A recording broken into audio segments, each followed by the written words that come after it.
sunog na ang tao sa traditional MLM. Ang approach ng Live Good is membership club.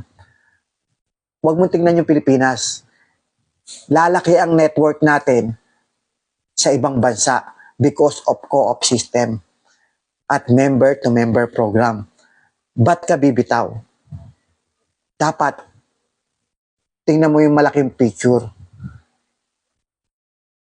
Huwag yung maliit lang.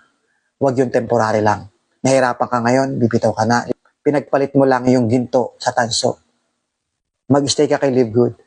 Aasenso ka. Maniwala ka sa akin. Karamihan sa mga leader ng traditional MLM, pressure talaga sila.